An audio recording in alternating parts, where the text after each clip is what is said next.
لا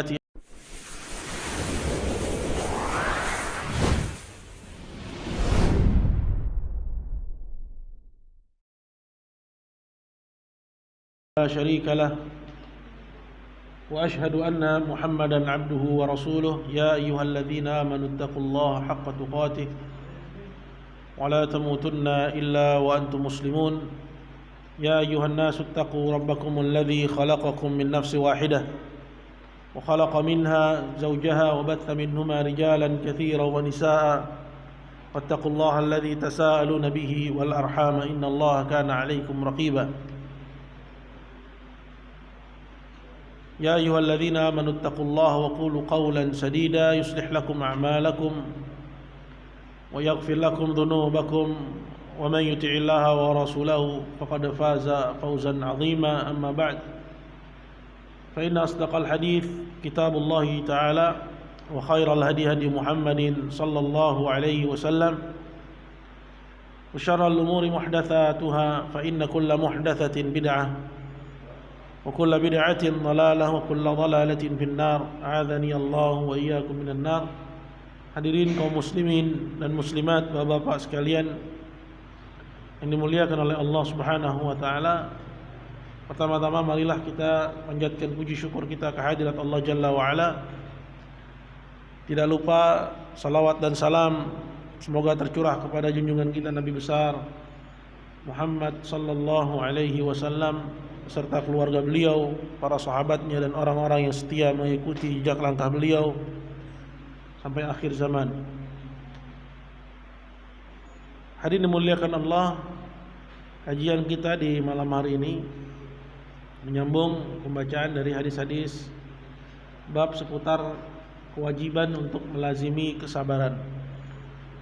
Ada hadis yang penting sekali untuk kita ingat dari kajian dan uraian kita di pekan yang lalu, yaitu di mana Nabi sallallahu alaihi wasallam mengatakan, "Wa may yasta'fif yu'iffahu Allah, wa may yastaghni yughnihi Allah, wa may yatasabbar yusabbirhu Allah."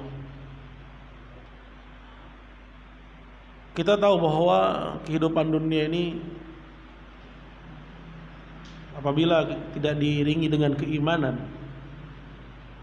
itu akan menyeret seseorang kepada kedurhakaan kepada Allah Azza wa Jalla. Dan kedurhakaan itu tidak mesti dengan seorang mengerjakan az-zina, seorang melakukan kekufuran. Kedurhakaan itu bisa datang dari jenis yang lain, yaitu diawali dan dimulai dari at-tamma, sifat ketamakan. Dan sifat tamak ini begitu dipancing di zaman sekarang.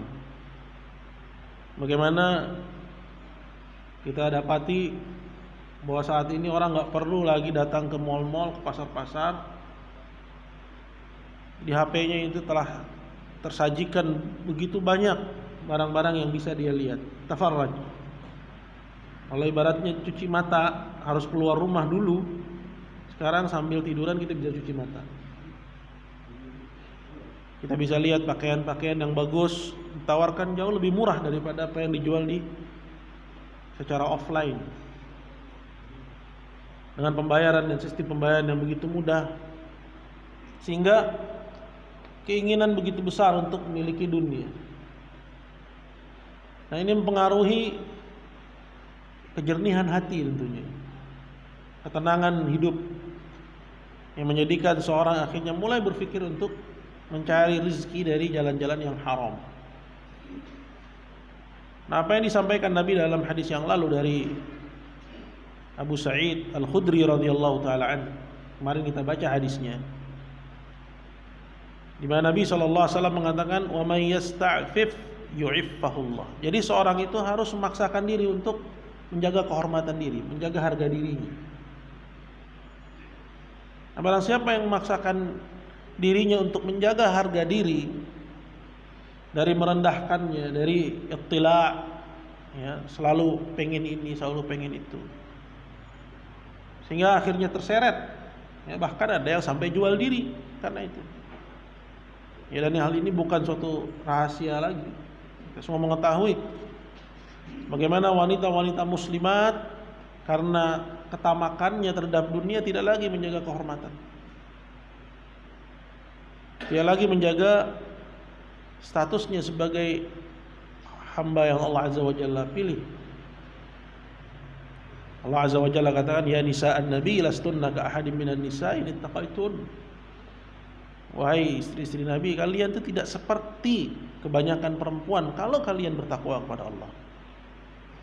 Nah, ini bukan hanya seruan kepada istri Nabi, namun kepada semua muslimat. Allah angkat derajatnya dengan Islam. Lastunna ka ahadin minan nisa, kalian enggak seperti kebanyakan perempuan di luar sana.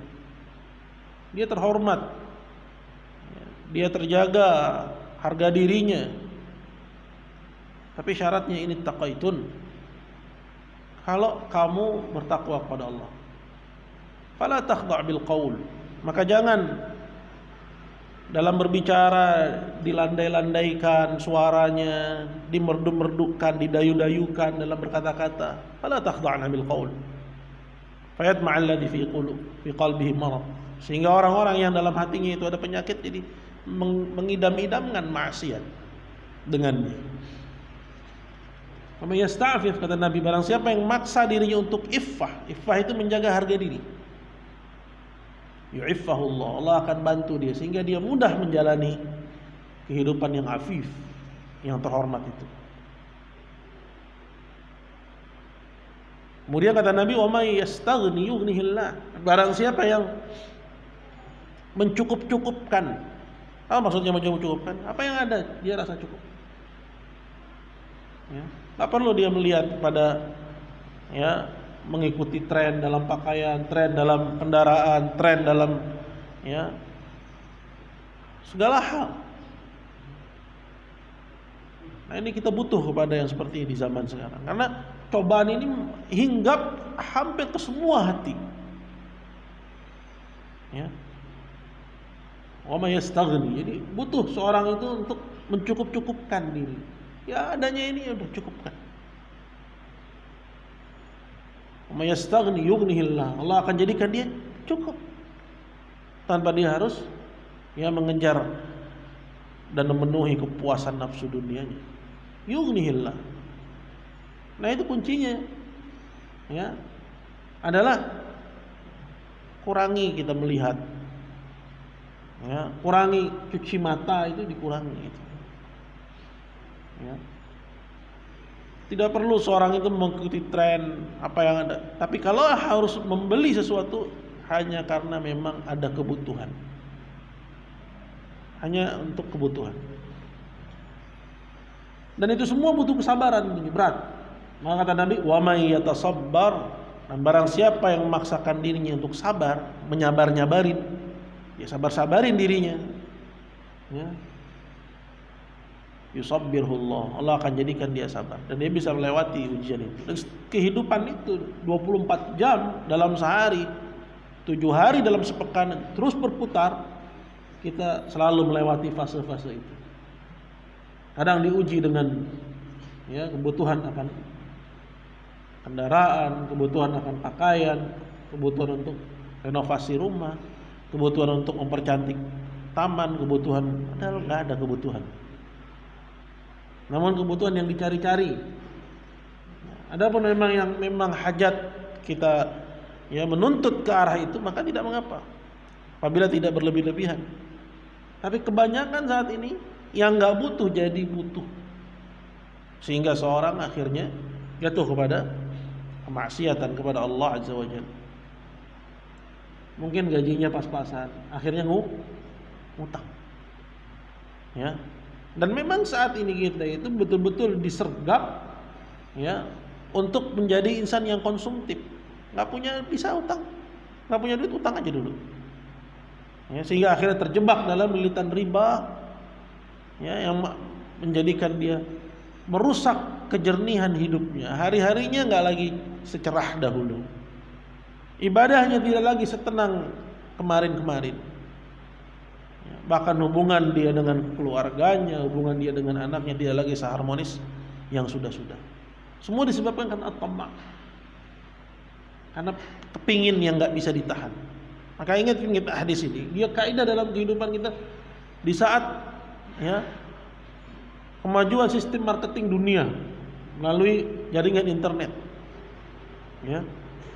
Begitu juga inovasi dalam sistem keuangan dengan memberikan pinjaman-pinjaman yang begitu mudah dan pembayaran yang begitu mudah. Hadis ini kaidah bagi kita. Wa may yasta'fif yu'iffahullah. Barang siapa yang berusaha menjaga harga dirinya, Allah bantu dia. Wa may yastaghni yughnihillah. Barang siapa yang mencukup-cukupkan dirinya, Allah jadikan dia cukup dengan apa yang ada. Wa may yatasabbar yusabbiruhullah. Barang siapa yang memaksakan diri untuk sabar, menyabar-nyabari dirinya, Allah akan jadikan dia sabar dan bisa melalui ya setiap fase-fase dari ujian kehidupan itu. Maka ini dimuliakan Allah Subhanahu wa taala. Inilah manfaatnya kita belajar. Ya. Dari sini kita tahu bahwa ilmu agama, kebutuhan kita terhadapnya itu seperti tarikan nafas. Makan cuma 3 hari sehari, 3 kali sehari. Namun kebutuhan kita akan ilmu itu setiap saat. Kebutuhan kita terhadap ilmu itu jauh lebih banyak daripada 3 kali sehari. Karena setiap kali datang ujian kita butuh ilmunya. Bagaimana seorang bisa keluar dan selamat dari ujian tersebut. Kita akan baca hadis yang berikutnya. Hadis yang ke-28. Qala al-Imam an-Nawawi rahimahullahu taala wa an Anas radhiyallahu anhu. Dari Anas, yaitu Anas bin Malik radhiyallahu anhu. Ya, julukannya khadimu Rasulullah sallallahu alaihi wasallam. Dia seorang pelayan. Namun kedudukan sebagai pelayan jadi kedudukan yang terhormat karena ya tingginya kedudukan siapa yang dilayani. Nah, ketika yang dilayani Rasulullah, maka sekalipun dia pelayannya Rasulullah sallallahu alaihi wasallam. Melayani Nabi sampai 10 tahun lamanya.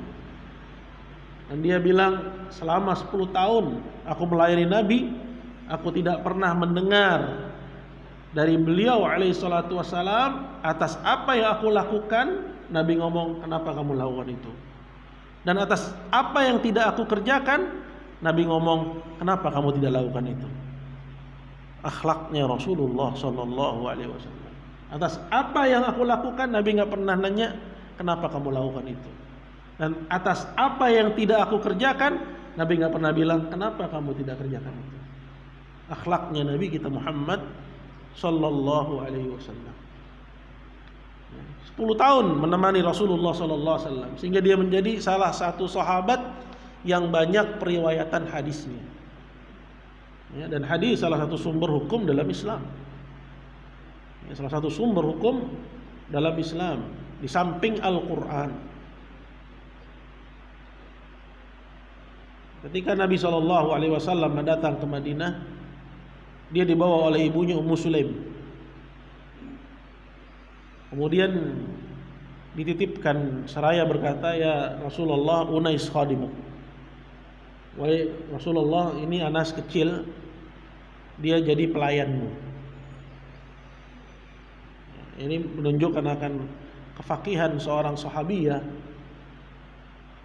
di mana dia titipkan anaknya walaupun sebagai pelayan, namun kelak dia akan mendapat manfaat yang besar. Betul, dia mendapat manfaat yang besar. Dia mendapatkan 3 doa Nabi sallallahu alaihi wasallam. Allahumma aktsir malah wa waladahu wa adkhilhul jannah. Ya Allah, perbanyaklah hartanya, keturunannya, dan masukkan dia surga. Ketika Anas sudah lanjut, dia bilang, laqad ra'aitu tsnatain wa intadhartu tsalitsah. Aku sudah lihat 2 dari terkabulnya doa Nabi. Banyak harta, banyak keturunan, dan aku lagi menanti-nanti yang ketiga. Allah masukkan dia ke dalam surga. Seperti itu harusnya kita punya mindset. Kita bawa keluarga kita kepada mindset seperti itu. Apa itu? Yaitu gimana caranya bisa masuk surganya Allah Subhanahu wa ta'ala. Diceritakan dari Anas bin Malik qala lamma thaqula an-nabiy sallallahu alaihi wasallam ja'ala yataghashshahu al-karb. Ketika Nabi sallallahu alaihi wasallam mulai sakit, thaqul, ishtaka, beliau mulai merasakan sakit. Dan kita mengetahui bahwa Nabi sallallahu alaihi wasallam ya hanya sekali sakit parah. Ya. Dan ada yang mengatakan bahwa itu ya, dampak dari racun yang pernah disisipkan oleh seorang perempuan Yahudi ke potongan daging kambing yang pernah diberikan kepada Rasulullah sallallahu alaihi wasallam. Nah, ketika Nabi sallallahu alaihi wasallam mulai sakit, ja'ala yataghashshawul karb. Nabi sallallahu alaihi wasallam ya mulai merasakan sakaratul maut.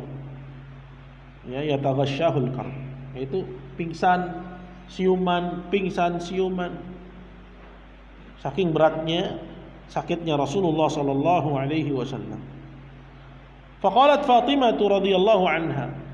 Di situ ada anaknya, yaitu Fatimah. Dan dia bilang, wa karba abata, alangkah berat penyakit ayahku.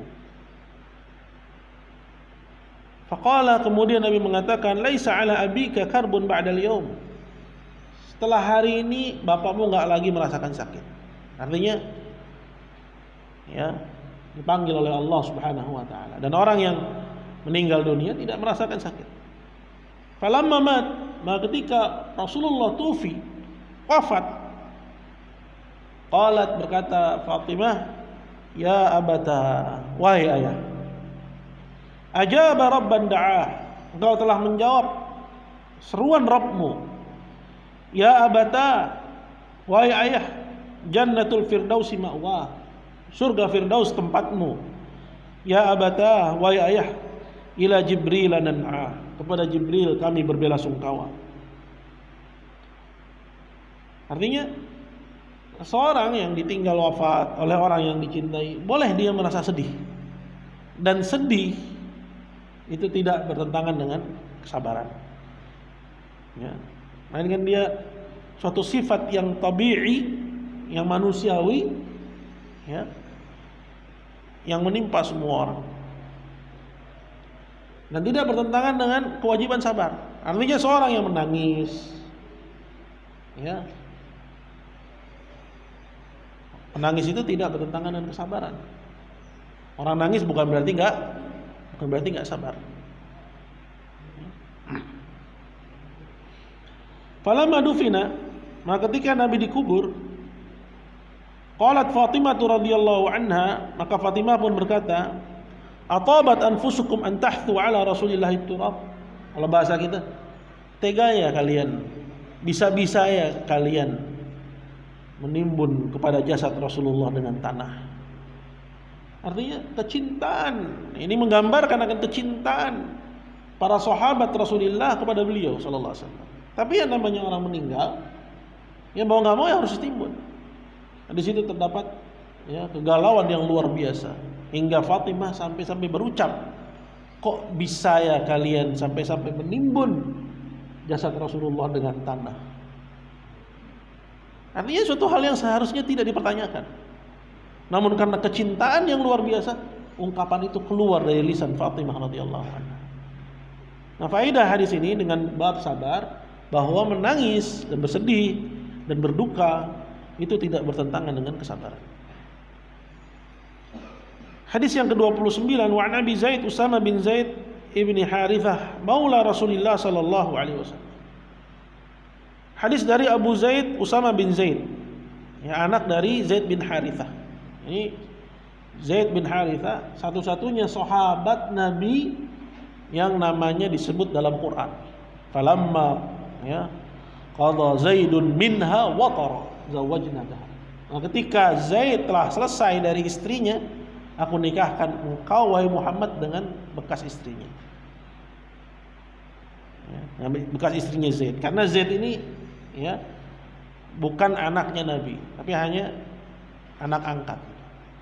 Maka bekas istrinya Zaid boleh dinikahi oleh ya Nabi sallallahu alaihi wasallam. Nah, Zaid ini punya anak namanya Usama. dari Abu Zaid Usamah bin Zaid ibni Harithah maula Rasulullah sallallahu alaihi wasallam. Yang disebut maula ini maksudnya adalah Zaid, ya, Zaid bin Harithah. Ya, bukan ya Usamahnya, tapi Zaid bin Harithahnya. Ya, dan maula itu maksudnya bisa maknanya budak, bisa orang yang dia bebaskan, ya, bisa juga terikat dengannya janji setia antara dia dengan orang tersebut, terikat janji setia sehingga yang terikat itu masing-masing disebut fulan maula fulan. Ya. Maula Rasulullah sallallahu alaihi wasallam wa hibbihi wa ibnu hibbihi, dan kekasih beliau alaihi salatu wassalam dan anak kekasihnya. Artinya Nabi sallallahu alaihi wasallam memiliki dari sahabat-sahabatnya orang-orang yang dia cintai, orang-orang yang dia berikan padanya kedudukan yang spesial. Radhiyallahu anhuma, yang Allah ridha kepada keduanya, itu kepada Usamah dan juga ayahnya. Artinya dua-duanya sama-sama sahabat Rasulullah sallallahu alaihi wasallam. Sahabat itu enggak seperti ucapan sahabat yang dalam bahasa kita. Ya, dalam artian persahabatan mana-mana berdua. Tapi sahabat dalam hal ini artinya man laqiyan nabi mu'minan bihi wa mata 'alal Islam. Barang siapa yang bertemu Nabi, beriman dengan Nabi dan wafat di atas Islam. Qala, kata Usamah bin Zaid, arsalat bintun Nabi sallallahu alaihi wasallam, inna binni qad ihtudir fa ashhidna. Salah seorang anak perempuan Nabi mengirim utusan kepada Rasulullah sallallahu alaihi wasallam dan menitipkan pesan bahwa anak laki-lakiku sedang sekarat. Berarti siapa dia? Cucunya Nabi. Fa ashhidna, datang dong, kira-kira dalam bahasa kita gitu. Ya, lagi sekarat nih. Fa arsala yuqri'us salam. Kemudian Nabi kirim balik utusan itu. Titip salam aja deh. Ya. Titip salam aja. Biasanya kalau dalam ya adat dan kebiasaan kita, si kakek langsung berangkat, ya.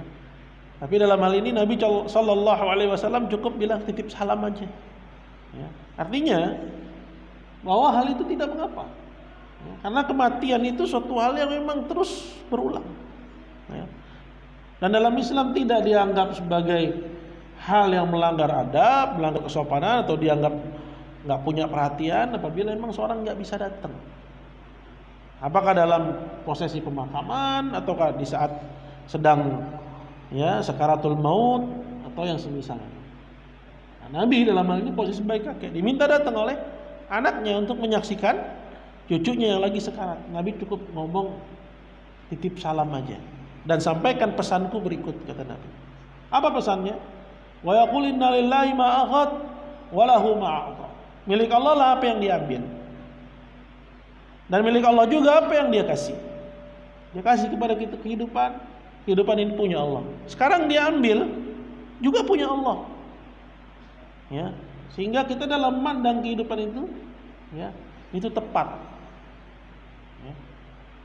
Sehingga tidak terlalu berduka berlebihan, ya, dan juga tidak sebaliknya. Wa kullu syai'in indahu bi ajalin musamma, dan segala sesuatu di sisi Allah itu ada masanya sendiri-sendiri. Ada ajalnya sendiri-sendiri. Pesan sama dia, fal tasbir wal tahtasib. Sabar dan harapkan dari Allah pahala. Jadi sabar itu ya wajib, dan ada di baliknya pahala dari Allah Subhanahu wa taala. Dengan 3 macam kesabarannya. Sabar yang pertama apa? Sabar ala ta'atillah, di atas ketaatan kepada Allah. Yang kedua, sabar an maksiatillah, meninggalkan maksiat kepada Allah. Dan yang ketiga, sabar ala aqdarillah al-mu'limah, dalam menghadapi takdir Allah azza wa jalla yang berat. Ya. Fal tasbir wal tahtasib. Sabar dan harapkan dari Allah pahala. Fa arsalat ilaih tuqsimu alaihi la ya'tiyannaha. Tapi anaknya ini Enggak disebutin siapa namanya. Ya. Kirim balik lagi utusannya. Pokoknya harus datang. Kira-kira gitu bahasa kita. La ta'tiyanna. Pokoknya harus datang. Lalu Nabi SAW akhirnya menuruti kemauan sang anak. Faqama, Nabi pun bangkit dari majelisnya. Wa ma'u Sa'ad bin Ubadah, ikut bersama Nabi ketika itu ada Sa'ad bin Ubadah, wa Mu'ad bin Jabal, wa Ubay bin Ka'ab, wa Zaid bin Thabit. Ini para sahabat-sahabat yang mulia. Ya, warijalun radhiyallahu anhum, dan ada juga sahabat-sahabat yang lain yang disebutkan namanya satu persatu. Bangkit mereka dari majelisnya, ya, mendatangi ya ke tempat si bayi atau anak cucu Nabi SAW sedang sekarat itu. Kemudian farufi'a ila Rasulillah SAW as-sabi. Maka dalam keadaan sekarat si bayi diserahkan kepada Nabi SAW, dan Nabi terima bayi itu. Fa'aq'adahu fi hijri, diletakkan di pangkuan Nabi SAW. Wa nafsuhu taqaqa, dan nafasnya tersenggal-senggal. Nafas si bayi tersenggal-senggal. Fafadhat aina, di situ mengalirlah air mata Rasulullah sallallahu alaihi wasallam. Artinya sabar. Ya, bukan berarti seorang enggak sabar dia nangis. Ya, artinya orang tetap bisa sabar walaupun hatinya berduka, walaupun hatinya sedih, walaupun air matanya mengalir. Faqala Sa'ad bin Ubadah, ya, ketika itu berkata kepada Nabi SAW, ya Rasulullah, ma hadza? Kok nangis? Ya, dia protes, Nabi nangis. Kok nangis ya Rasulullah? Faqala hadhi rahmah. Air mata ini rahmat. Ja'alaha Allah Ta'ala fi qulubi ibadihi, yang Allah jadikan ada dalam dada hamba-hambanya. Jadi kalau nggak nangis juga kadang kita heran, anakmu meninggal, kok kamu nggak sedih gitu. Ya, saking kerasnya hati, itu juga nggak bagus. Nggak bagus. Nggak gampang tersentuh juga nggak bagus. Baca Quran nggak nangis, nggak bagus. Ya. Baca hadis, ingetin akhirat, diingetin dengan siksa, dirindukan dengan surga, nggak tersentuh, itu bahaya.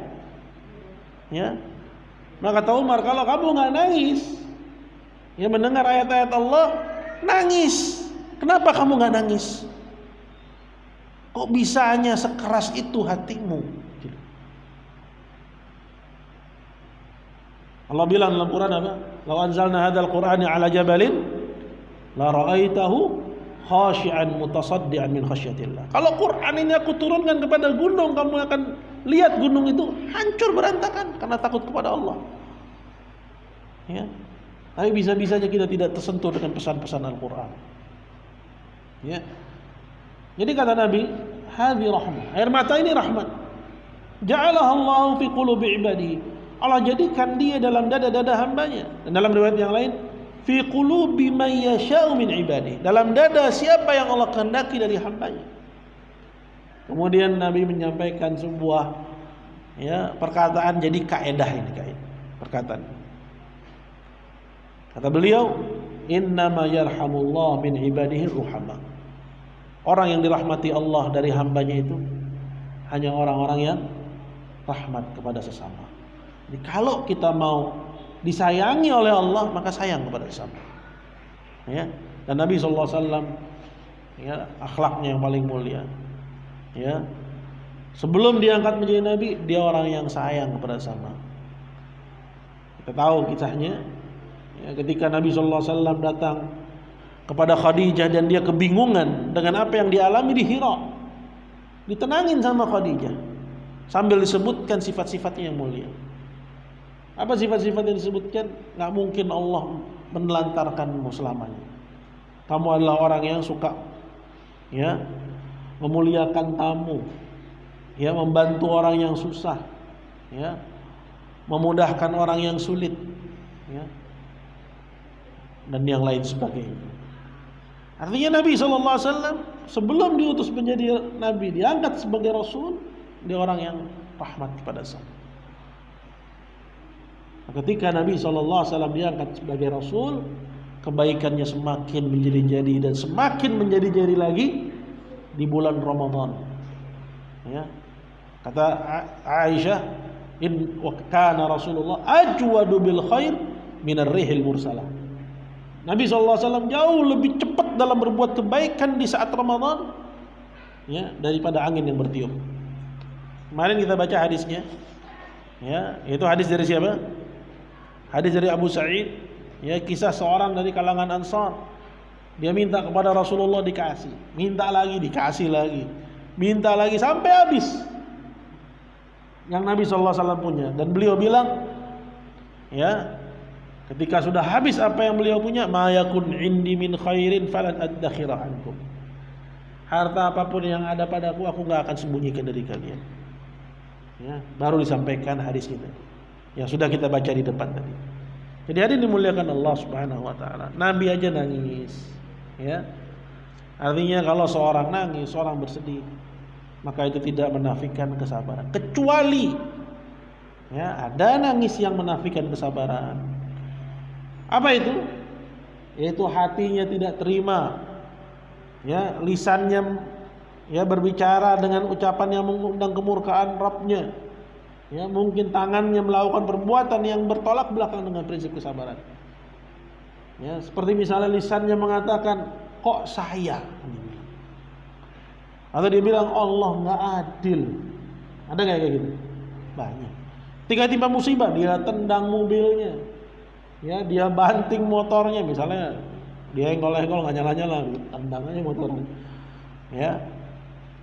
Artinya dia lakukan dengan hatinya, dengan lisannya, dengan tindakannya hal-hal yang menandakan adamur ridha, ya, hilangnya keridhaan, hilangnya kesabaran, dia luapkan dengan tindakan. Maka ini berarti dia meninggalkan yang wajib, ya, meninggalkan yang wajib. Nah, kita cukupkan. Sisa berapa menit lagi? 12 menit lagi. Barangkali ada pertanyaan, saya persilakan.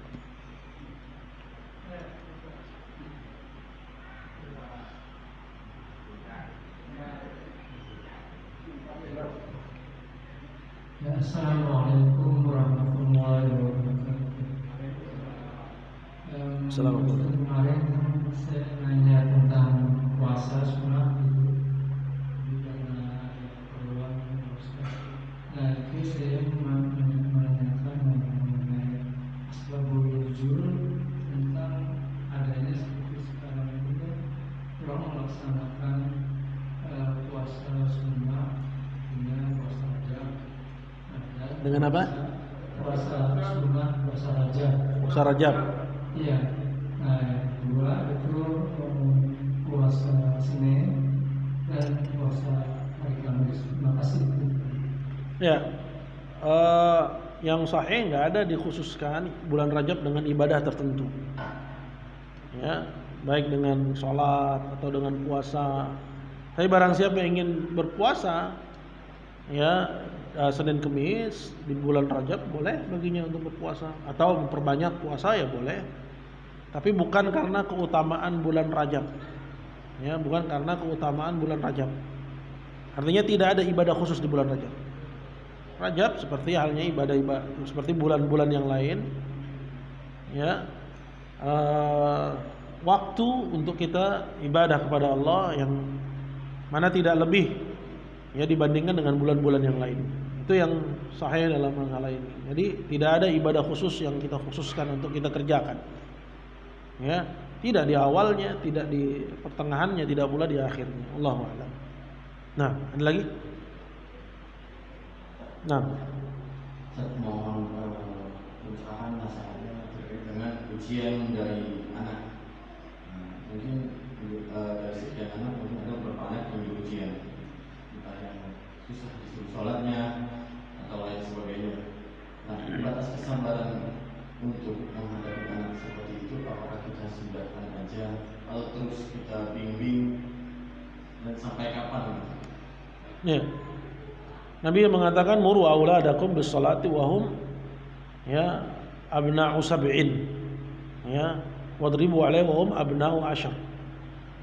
Kalau belum, ya, usia 7 tahun, ya, enggak usah disuruh sholat, ya. Tapi kalau dia mau ikut ayahnya, boleh sholat ke masjid, ya.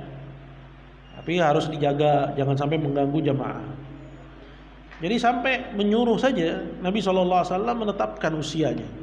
Karena usia anak-anak itu usia main. Ya, jangan sampai nanti ketika kita suruh dia sholat dan dia belum, ibaratnya belum mudeng dengan sholat, sehingga menjadikan sholat seperti mainan. Ya, sehingga bukan terbiasa mengagungkan sholat, malah terbiasa mempermainkan sholat. Nah, ini bahaya juga. Jadi usia anaknya berapa? Gitu. Kadang kita terlalu semangat, ya, sehingga menyalahi apa yang diperintahkan Nabi SAW. Dan kalimat guru cuma suruh perintah aja, dia nggak kerjain nggak apa-apa. Ya, ntar ketika usia 10 boleh kita pukul dia. Ya, baru dipukul untuk meninggalkan sholat. Nah seperti itu. Jadi kita ikuti aja apa yang dikatakan oleh Nabi kita Muhammad SAW. Kemudian ya, orang tua juga harus ya mencontohkan. Anak-anaknya sudah dewasa yang nggak sholat, ya boleh. Ya setelah disuruh nggak mau sholat, diboikot.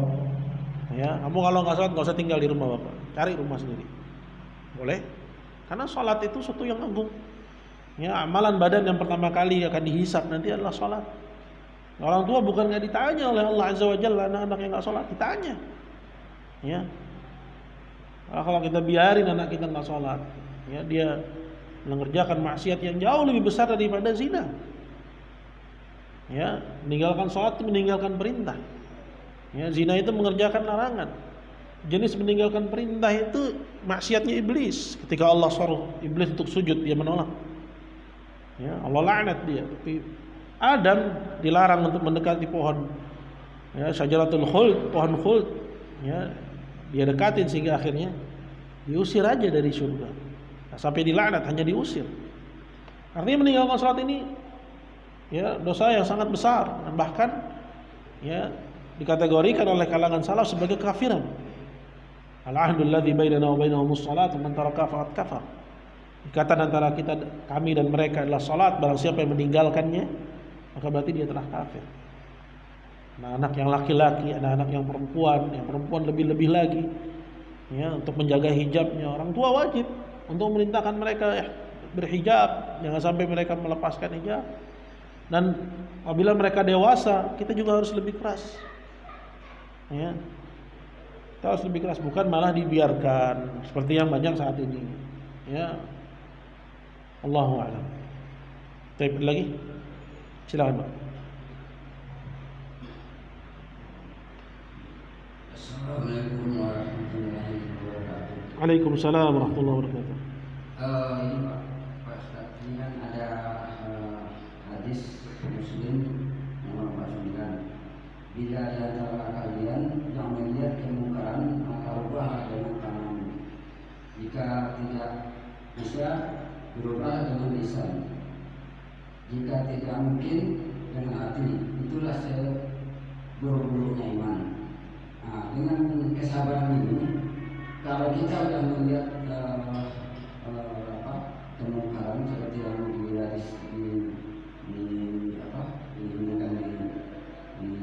hadis Muslim nomor 49 ini, apakah kita kalau kita mendiamkan itu termasuk sabar atau bertentangan dengan kesabaran itu sendiri? Ya. Nah, itu yang terjadi sekarang kan banyak. Jadi misalnya kan ada kata-kata yang mungkin tidak cocok seperti di medsos atau apa, kita cerahkan bahasanya itu lalu macam-macam, tapi ada yang jawab, wah sabar aja. Apakah itu kalau diinginkan dengan hadis ini kan sebenarnya salah ya? Ya. Ya itu aja. Jadi gimana hukumnya, gimana kita harus berbuat, itu aja Ustaz. Ya, barakallahu fiik. Jadi dalam hadis tersebut dikaitkan dengan kemampuan. Jadi kalau memang kita mampu, jangan kita langsung beranjak kepada yang kedua. Kita mampu dengan tangan, beranjak kepada yang kedua. Mampu dengan lisan, kita beranjak kepada yang ketiga, gitu kan? Karena Nabi SAW perintahnya, man ra'a minkum munkaran falyughayyirhu biyadihi. Itu ada perintah, ada lamul amr namanya. Lam perintah, falyughayyirhu biyadihi. Ya, suruh rubah dengan tangannya. Contoh seperti misalnya bapak kepada anak, mampu nggak dia dengan tangan? Mampu. Ya, guru kepada murid, mampu nggak dengan tangan? Mampu. Ya, Seperti itu. Nah, ketika dia mampu tapi dia nggak lakukan, dia berdosa. Dia termasuk meninggalkan amar ma'ruf nahi munkar. Ya. Nah, itu nanti terancam dengan laknat itu. Sebagaimana dalam ayat, "Lu'inal ladzina kafaru min bani Israil ala lisani Daud wa Isa bin Maryam." Telah terlaknat orang-orang dari kalangan Bani Israel melalui lisan Daud dan Isa putra Maryam. Dzalika bima asaw wa kanu ya'tadun. Hal itu karena mereka bermaksiat dan mereka melampaui batas. Kanu la yatanahuna 'an munkarin fa'alu. Mereka tidak saling melarang kemungkaran di tengah-tengah mereka. Ya. Nah, misalnya kita jalan, kita lihat ada orang pacaran, ya. Pacaran maksiat tuh kan maksiat. Maksiat. Ya. Bisa mungkin kita tegur. Kamu belum nikah. Saya tahu kamu belum nikah. Nggak boleh jalan berduaan gitu, boncengan. Malam-malam kita lihat muda-mudi masih tegur. Ya. Apapun responnya. Paling dia bilang, "Iya Pak Ustadz." Tapi ya kita nggak tahu loh. Bisa jadi dari ucapan itu ada yang masuk dalam hati salah seorang dari mereka. Ya, makanya jangan kita remehkan satu kebaikan walau sekecil apapun. Satu kalimat mungkin kita nggak menganggapnya sebagai sesuatu yang luar biasa, tapi Allah yang masukin ke dalam hati dia, bukan kita. Dia nggak cowoknya akhirnya, misalnya, "Udah kamu pulanglah, hatiku nggak enak," katanya. Akhirnya kata cowoknya, "Kita putus aja dulu ya sampai nanti halal," katanya. Atau kepada ceweknya Allah Azza wa Jalla masukin hidayah. Jadi sampaikan aja apa yang bisa kita sampaikan. Ya, seperti itu. Jadi kalau nggak mampu juga dengan lisan, takut mudaratnya, kita nggak sanggup juga menanggung akibatnya, maka kata Nabi, fa illam tastati' fa biqalbi. Maka cukup membenci. Dan membenci itu juga bukan berarti kita masih kumpul-kumpul sama mereka gitu. Ya, benci dengan maksiat tapi ada di tengah-tengah situ. Ya. Benci dengan ya misalnya satu kemungkaran tapi kita masih ada di dalam sistem itu. Karena kalau orang yang benci ya menjauh sebenarnya, bukan masih ada di situ. Dia akan gelisah dengan apa yang ada di sekelilingnya dan dia akan menjauh mencari ketenangan. Karena ketenangan itu ada saat kita bersama dengan Allah Subhanahu wa taala. Jadi kalau misalnya ya dia ya meninggalkan ya mencegah kemungkaran dengan alasan saya sudah mengingkari dengan hati, padahal dia mampu dengan tangan, dia nggak dibilang sabar. Dia justru asin, dia jatuh kepada maksiat, meninggalkan amar ma'ruf nahi munkar. Allahu a'lam. Ya Pak. Assalamualaikum warahmatullahi wabarakatuh. Waalaikumsalam warahmatullahi wabarakatuh. Di masjid ini ada kegiatan pengajian untuk anak-anak. Tadi nyambung daripada Pak Fadli bahwa anak-anak ini masih di bawah 5 tahun dan tidak ada didamping oleh orang tua.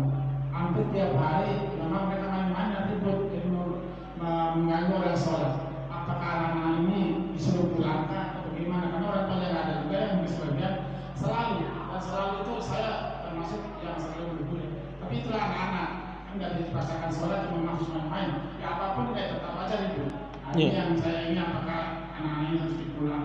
Pulang atau orang tuanya? Mungkin orang tuanya nggak ada di rumah atau masih kerja, ada dititipkan ke sini, itu kan masalah Pak. Ya ini nanti keputusannya kembali ke KM ya tentunya. Memang kita hanya bisa menyampaikan bagaimana bagusnya. Jadi kalau memang misalnya kegiatan itu bertepatan dengan waktu sholat, sehingga anak-anak juga harus ikut sholat, jadikan itu bagian dari pendidikan untuk mereka, bikin aja soft sendiri, diawasi sama ustadzahnya atau diawasi oleh ustadznya, jangan dilepas seperti itu. Ya, kemudian ya dikasih hadiah, barang siapa yang nggak mengganggu maka dia dikasih, artinya ditarghib, dimotivasi kepada kebaikan. Hal itu bisa ditempuh insyaallah. Ya, tapi kalau misalnya tidak bertepatan dengan waktu sholat, misalnya udah bubar duluan, ya lu suruh pulang. Ya, kenapa? Karena sholat itu ya ibadah dan kekhusyuan itu wajib dalam sholat. Ya, maka bagaimana seorang bisa khusyuk sedangkan ada kegaduhan? Ada kegaduhan. Ya, bahkan kadang kita cemas nih. Saya mungkin bapak-bapak yang pakai kacamata tuh suka naruh kacamata di bawah. Tiba-tiba anak-anak ya kan cepat banget gitu kan larinya. Kita was-was, buru-buru kita ya sergap itu kacamata sebelum keinjak. Terganggu minimal sholat kita. Jadi kalau memang ada di masjid, ya kalau sama orang tuanya awasi, sholat di samping orang tuanya. Tapi kalau misalnya ada ustazahnya, ya sholat samping ustazahnya, atau bikin soft sendiri untuk latihan di belakang, jangan gabung sama jamaah orang tua. Ya, karena sholat bagi mereka itu hanya latihan. Barakallahu fiik. Baik, ini aja yang bisa saya sampaikan. Semoga ada manfaatnya. Kurang lebihnya saya mohon maaf. Subhanakallahumma wa bihamdika asyhadu an la ilaha illa anta astaghfiruka wa atubu ilaik. Assalamualaikum warahmatullahi wabarakatuh.